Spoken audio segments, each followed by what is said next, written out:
I was lucky enough that some of my files survived my computer getting wiped, and I found the original idea that I had for Highway back in 2019. It's got like the most simple guitar and bell that came with like Ableton Light from when I was first learning.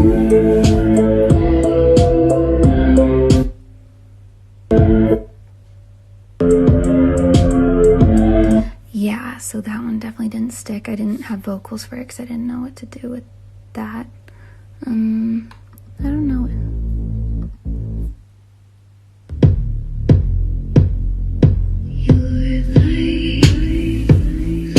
This is 2021.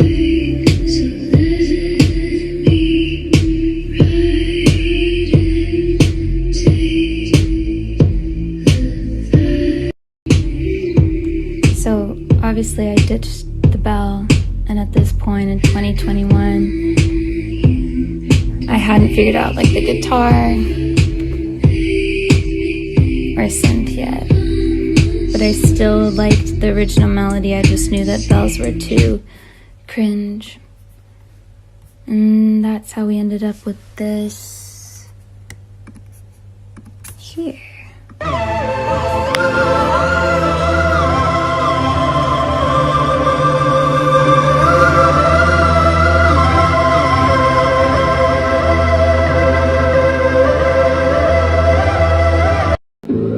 When I recorded the guitar, I just played for several minutes and then listened back afterwards and cut it up into my favorite parts and reassembled it. Parts of it were out of tune, so some of them are turned down a couple of cents, some are up.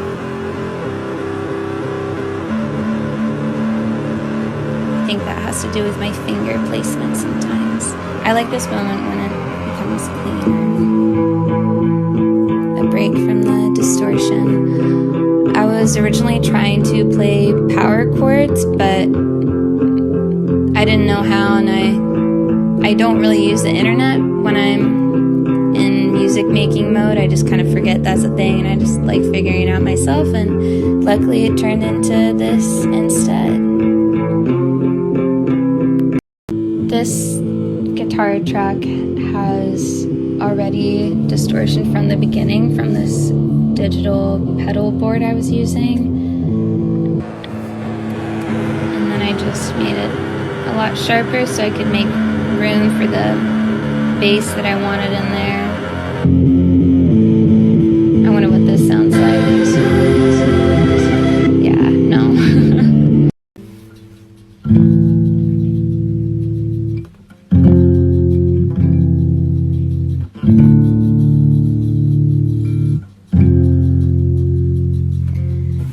That's the chords. The E string is tuned down. I don't know how much, maybe to a D? Yeah, to a D. The vocals were really tricky to mix due to a lot of breathiness and just the range that they're in. But I used a lot of de-essers to make space for like the chorus and delay that I was using, and I have a little bit of reverb on there too. But yeah, it required a lot of EQing. But it was so satisfying when I could finally hear the words.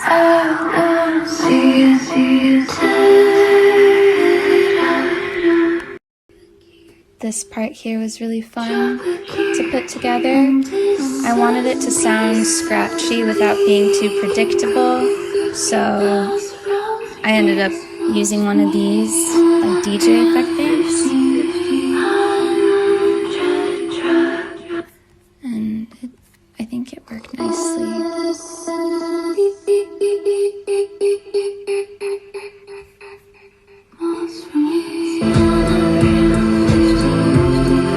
And my friend Ted had the best idea to double the kicks towards the end, which I really think it needed, because the song was originally very flat, very structured in an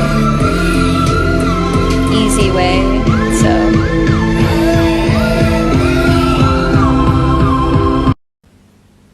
to those who've asked, I use Ableton, and my synths usually just have a lot of glide, delay. I filter them, I add filters and change the cutoff, detune them, add octaves, morph them. I usually start with some preset and then I change like everything about it. I go from a saw to a sine. You never know. My favorite part of my singing, or one of my favorite parts, is this here.